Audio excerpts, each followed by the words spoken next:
बिस्मिल्लाहिर्रहमानिर्रहीम। आज 28 जनवरी 2023 है और 14 दिसंबर 2022 को एक तालीमी सेमिनार मुनक़िद हुआ मौलाना ज़फ़र अली ख़ान ट्रस्ट लाहौर में, जिसमें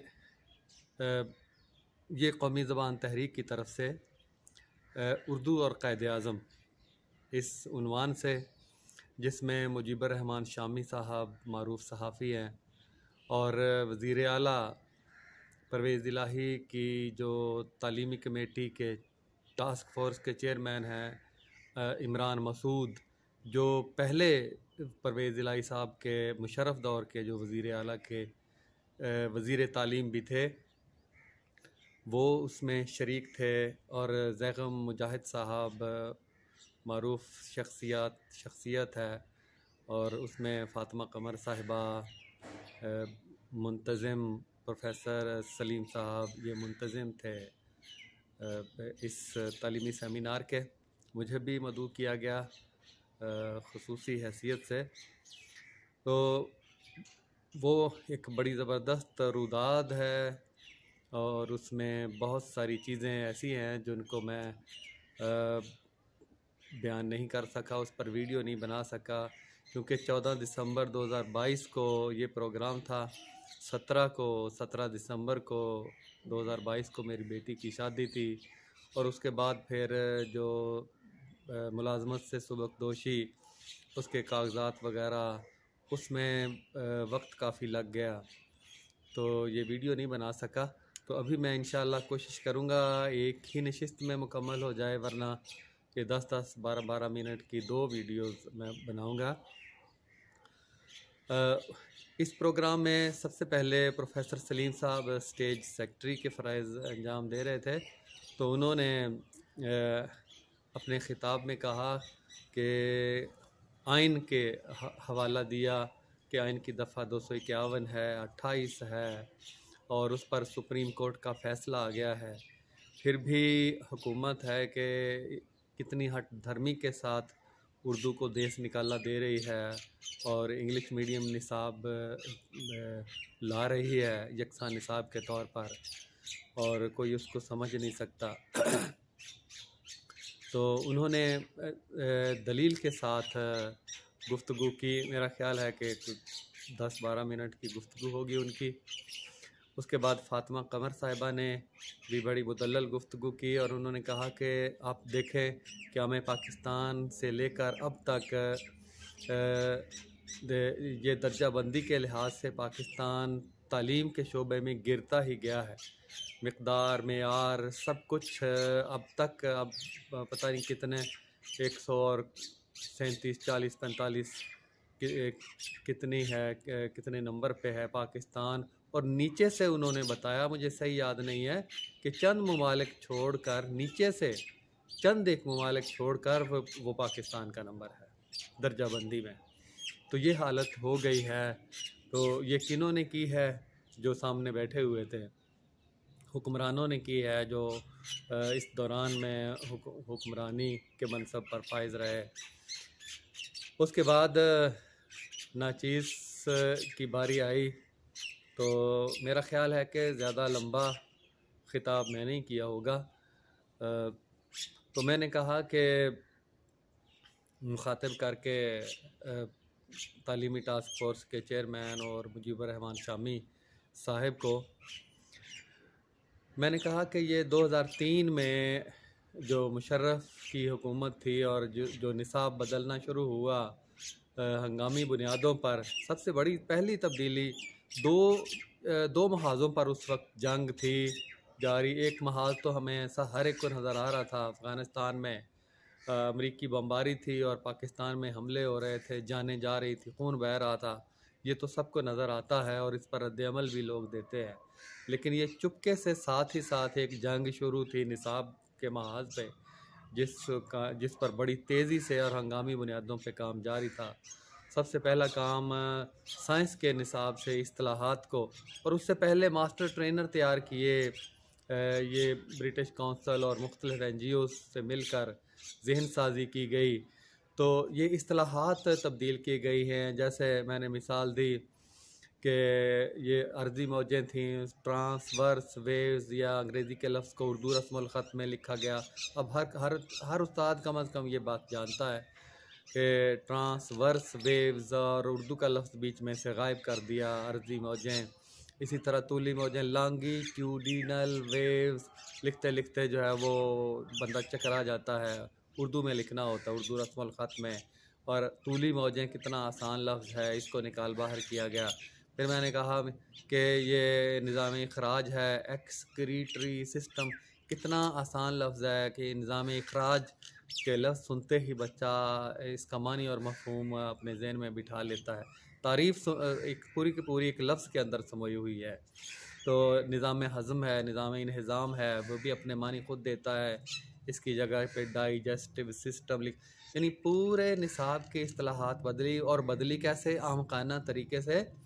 फिर मैंने बताया कि ये 2003 में पहली, दूसरी, तीसरी, चौथी की इस्तिलाहात बदली गई। साइंस की 5वीं रहने दी गई, छठी 7वीं की बदल दी गई, 8वीं रहने दी गई, 9वीं की बदल दी गई, 10वीं रहने दी गई, और 10वीं की इस्तिलाहात ये 2004 में बदल दी गई, मुकम्मल तौर पर बदल दी गई। और इस पर मैंने कहा कि 2004 में, फिर 2003 में मैं मास्टर ट्रेनर था, और 2004 में मैंने किताब लिखी नए साइंसी निसाब का अलमिया, 1000 की तादाद में मैंने छपवाई और मुख्तलिफ़ जगहों पे मैं भेजी, और अब तक 4 उसके एडिशन शाया हो चुके हैं।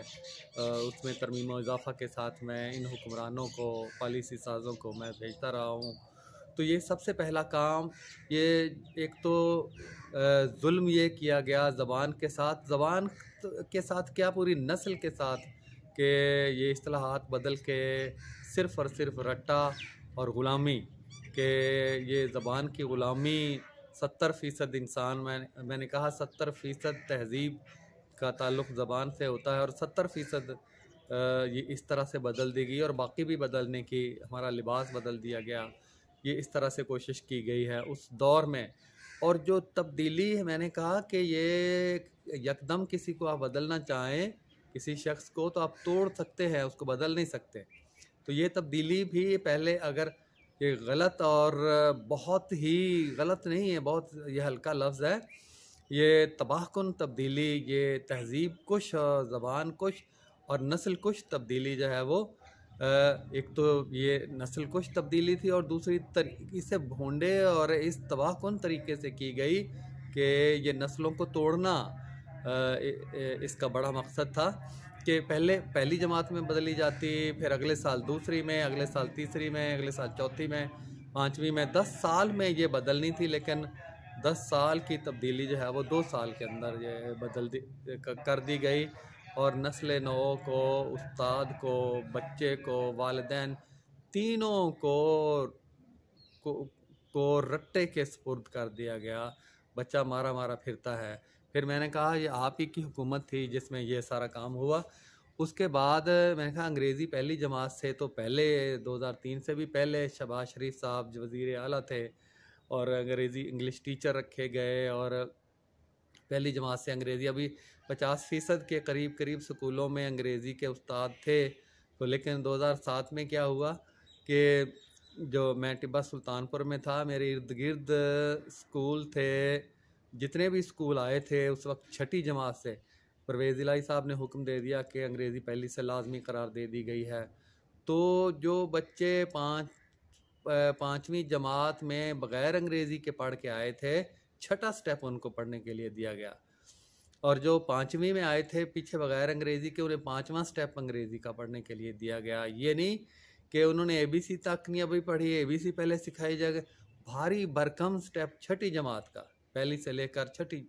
तो इस बेतरतीबी से, इस अहमकाना और बेवकूफ़ी में, मैंने कहा कि दुनिया में कोई शख्स ऐसा सोच सकता है, अगर कहीं तहज़ीब याफ्ता ममालिक या तरक्की याफ्ता ममालिक में इस तरह की कोई हरकत की होती, तो उनको, वो हर एक को चुन चुन कर फांसी के फंदे पे लटका दिया जाता। लेकिन हमारे यहाँ कोई पूछता नहीं है, तबाही और बर्बादी करके चले जाते हैं, और बेवकूफ़ बना के फिर दोबारा आ जाते हैं। तो फिर मैंने उसके बाद मिसाल दी कि मैंने कहा उस वक्त जो 2004 की बात है, मेरा बेटा 5वीं जमात में पढ़ता था। तो मैंने कहा बेटा ये साइंस की इसमें सारी बात आपको समझ आ जाएगी, आप साइंस की किताब लेकर आओ। तो वो बच्चा किताब लेकर आया, तो उसमें जो मैंने कहा कहाँ सबक है, उसने एक सफ़ा बताया मुझे कि वो ये सबक है। उस सफ़े पे क्या लिखा हुआ था कि उसमें हर्बीवोर्स, उससे पहले हर्बीवोर्स उर्दू में लिखा हुआ था इससे पहले उसमें था सब्ज़ा खोर, सब्ज़ी खोर, उसमें बहुत से अल्फाज मैंने बताया, चारा खोर, नबातात खोर, पट्टे खोर, कुछ भी आप कह सकते हैं, लिख सकते हैं, बच्चे को बड़ी आसानी से समझ आ जाती है। लेकिन ये वाहिद लफ्ज़ के तौर पर ये पॉलिसी ये है बनी कि वाहिद लफ्ज़ के तौर पर अंग्रेज़ी का लफ्ज़ इस्तेमाल करना है, उर्दू का नहीं करना। तो ये हर्बी तर्जुमा भी नहीं बताना। तो हर्बी वोर्स बच्चे को मैंने पढ़ाया, समझाया कि गाय भैंस बकरी वगैरह ये सारी खाती हैं। बच्चा समझ आ गया, चारा खाती हैं, अबू समझ आ गई है। उसके बाद मैंने लफ्ज़ था कार्निवोर्स लिखा हुआ था और उर्दू का लफ्ज़ बीच में नहीं था। गोश्त खोर लफ्ज़ सुन के ही बच्चे की समझ में आ जाता है। वो देखता है कि बिल्ली कुत्ता वगैरह गोश्त खाते हैं, शेर चीता आजकल देखते हैं वीडियो पे भी, तो वो गोश्त खाते हैं, बच्चा बता देता है। तो बच्चे ने कहा मुझे अबू समझ आ गई। तो मैंने कहा हमा खोर ये सारी चीज़ें जो खा जाता है, इंसान है और ये चील कौवा वगैरह ये सारी चीज़ें खा जाते हैं। तो अबू समझ आ गई है। तो बच्चे को मैंने फिर बाद में पूछा, मैंने कहा बेटा ये 20 मिनट हैं, आप सबक याद करके मुझे बताएं। तो बच्चा याद करके आया। मैंने कहा हाँ ये बताओ। तो वो सब्ज़ी खोर को हर्बीवोर्स को कार्निवोर्स को ओमनीवोर को हर्बीवोर्स कह रहा था। यानी सिर्फ 3 अल्फाज थे गैर मानूस। मैंने कहा कि ये निसाब की पहली शर्त ये है कि वो माहौल से मरबूत होना चाहिए। उसका मरकज़ महवर बच्चा जिस बात को समझे, या जो माहौल में 70% माहौल को ज़बान तश्कील देती है, माहौल से कटा हुआ निसाब ही नहीं होता। सिरे से जो आप पढ़ा रहे हैं ये किसी उसूल और निसाब साजी के किसी उसूल और ज़ाब्ते के ऊपर पूरा नहीं उतरता। तो फिर मैंने कहा कि आपने अब ये सारा, एक तो ये है उर्दू में पढ़ना है, तो ये बिगड़ी हुई उर्दू में पढ़ना है, वरना आपने अंग्रेज़ी में पढ़ना है। यकसा निसाब के तौर पर अंग्रेज़ी में आपने नाफिज कर दिया है।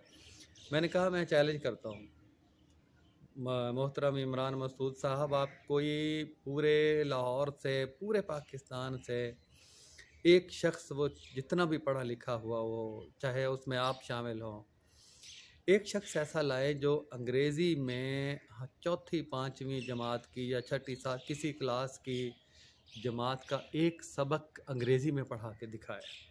उसको PTV पे आप नशर कर दें और मैं उर्दू में पढ़ा के दिखाता हूँ। मैंने कहा कि मैं ये लाया हूँ, CDs में लेकर आया हूँ मैं। ये पिछले 2004 से 5 से मैंने CDs पर काम शुरू किया था। तो उसमें मैंने कहा ये पहली जमात की साइंस थी उस वक्त, ये दूसरी की थी, ये तीसरी जमात की CD है, चौथी की मैंने दिखाई उनको, CD मैं साथ लेकर गया था, DVDs भी। ये 5वीं की नन्हे साइंसदान के नाम से, ये छठी की, ये 7वीं की, ये 8वीं की, और ये 9वीं की मेरी तबियात है, ये 10वीं की कीमिया है, 11वीं 12वीं की मैंने तर्जमे के साथ पढ़ाई है, कचरे के खिलौने हैं गया, और कुछ मास्टर डिग्री के मॉड्यूलेशन वगैरह के कोर्सेज़ हैं वो उर्दू में पढ़ा के दिखाए हैं। तो आप कोई सिर्फ एक सबक मुझे अंग्रेज़ी का पढ़ा के दिखाएं, PTV पे नशर कर दें, लोगों से पूछ लें किसकी समझ आती है किसकी नहीं आती। जो नामुमकिन है, मैंने कहा चैलेंज है, मुझे फांसी पे लटका दिया जाए। अगर मैं हार जाऊं और लोग कहें कि मेरी समझ नहीं आई, या जो आप लेकर आएंगे उसकी समझ नहीं आई, तो फिर आप सोच लें आपको भी वही सज़ा देनी चाहिए जो मैं अपने लिए तजवीज़ कर रहा हूँ। मैंने कहा जो नामुमकिन है, जो मुमकिन ही नहीं है, उसे आप यकसा निसाब के तौर पर लोगों को पढ़ाना शुरू कर दिया है आपने। ये तो आप नस्ल को मार रहे हैं, कत्ल कर रहे हैं। मैंने कहा वो कत्ल जो जिसका पहले जिक्र किया वो तो नज़र आता है, लेकिन ये कत्ल आम जो आप कर रहे हैं ना, ये नज़र नहीं आता, और इसका जवाब आपको देना पड़ेगा। फिर मैंने कहा आप निजी माफिया, आप आइन को नहीं मानते, आप किसी कानून की पासदारी नहीं करते। ये हम में से किसी से, मुझसे अगर मैं यहाँ लाहौर में किसी गली कुचे से मैं 10-12 लोगों को कत्ल करके आ जाऊं, तो पता है मेरा हशर क्या होगा? मेरी नस्लों को इबरत का निशाना बना दिया जाए, हो सकता है सफ़ाई हस्ती से मिटा दिया जाए। और आप सलीम साहब ने आइन का हवाला दिया, 151-28 सुप्रीम कोर्ट का फ़ैसला, और मैंने कहा कि आइन की 25 में क्या है कि 5 से 16 साल तक की उम्र के बच्चों की तालीम मुफ्त है, रियासत ज़िम्मेदार है। मैंने कहा आपने निजी माफिया खड़ा कर दिया है जहाँ मन मर्जी की फ़ीसें ली जाती हैं। बहन, आप आइन को नहीं, सबसे बड़ा मसला है कि आप आइन को नहीं मानते। ये फिर उसके बाद मैंने कहा कि मैं तराजुम का काम हमने शुरू किया है, तहरीक तराजुम के नाम से हम एक तहरीक चलाने जा रहे हैं। और जो काम मैंने किया वो मैं किताबें साथ लेकर गया था। मैंने कहा आप कहते हैं कि इस्तिलाहात नहीं हैं उर्दू के अंदर, ये तबियात की मैंने फ़रहंग 3 जिल्दों में लिखी है, अब तक की सबसे बड़ी है, ये 1000 से ज़ायद सफ़ात की है, तो इसे मैं 3 जिल्दों में इंशाल्लाह छपवाऊँगा। उसके बाद मैंने कहा ये अस्करी लुगत भी मैंने लिखी है, मैं और मेरे भाई ने लिखी है। उसके बाद मैंने कहा फ़रहंग हुनर में ईरान से मंगवा के, वो 1000 सफ़ात की है, वो मेरे सबसे छोटे भाई ने लिखी है। फ़रहंग इस्तिलाहात ज़रात वो जदीद तरीन एक फ़रहंग है तराजुम के लिए, वो हमने मुकम्मल की है। उसके बाद फ़रहंग उलूम ग़िज़ाई वो मुकम्मल होने वाली है। ये काम ये जदीद तरीन फ़रहंग जो पहले तैयार हो चुकी हैं वो सामने रख के हम उनको लिख रहे हैं ताकि तराजुम का काम आसान हो जाए। तो ये मैं गुजारिश करता हूँ कि जो लोग तर्जुमों का काम करना चाहते हैं वो हमारे साथ आए। तो ये है उस दिन की रुदाद मुख्तसर थी, लेकिन प्रोफेसर मुजाहिद मंसूरी साहब, हाँ मुजाहिद मंसूरी साहब, मैं नाम शायद पहले गलत ले गया हूँ, जैगम मुजाहिद साहब भी थे, मुजाहिद मंसूरी साहब भी थे शायद। तो उन्होंने आके कहा कि ये 1917 से 1948 तक ये उर्दू में मास्टर तक तमाम मज़ामीन जो जामिया उस्मानिया में पढ़ाए जाते थे, उनसे बड़े बड़े नाबग़े रोज़गार जो हैं वो निकले हैं, बड़े बड़े डॉक्टर निकले हैं वहाँ से पढ़ के, और उनका इल्मी पाया आजकल की MSc को रट्टे से जो की जाती है उससे कहीं बुलंद था। तो आज क्यों नहीं हो सकता वो वही उर्दू में तो सारे मज़ामीन पढ़े जा सकते हैं। तो उन्होंने भी बड़ी मुदल्लल गुफ्तगू की। तो आखिर में जो उन्होंने जो चेयरमैन थे टास्क फोर्स के वज़ीर आला की, और शामी साहब ने, मुझे याद है शामी साहब ने, मुजीबर रहमान शामी साहब ने भी कहा कि जब सुप्रीम कोर्ट का फ़ैसला आ गया है, हमारा आइन मौजूद है, तो आपने मेरा नाम लेकर, उन्होंने कहा कि उन्होंने जो निसाब के हवाले से बातें की हैं उनको गौर से देखना चाहिए, और उनकी जो किताबें हैं वो ये आपको चाहिए कि उनकी किताबें शाया करवाएं आप। तो इतना काम उन्होंने किया है। फिर उन्होंने कहा कि मैंने पहले भी कहा था कि कम अज़ कम चलो वो आइन तो मुकम्मल कहता है कि उर्दू में सारे इम्तहानात हों, लेकिन चलो कम अज़ कम उसकी सूरत ये है कि इजाज़त दे दें। आप इजाज़त क्यों नहीं देते? तो ये मेरी इमरान मसूद साहब से, तालीमी टास्क फोर्स के चेयरमैन से गुजारिश है कि उर्दू में कम अज़ कम जो मुकाबले के इम्तहानात है उसकी आप इजाज़त दें। तो इसके बाद फिर बारी आई है इमरान मसूद साहब को दावत दी गई। उन्होंने जो बातें की हैं वो बातें फिर मैं अगली किस्त में इंशाल्लाह आपके सामने रखूँगा, उनकी हर्जा सराई का मैं मुकम्मल और तसल्ली बख्श जवाब दूँगा।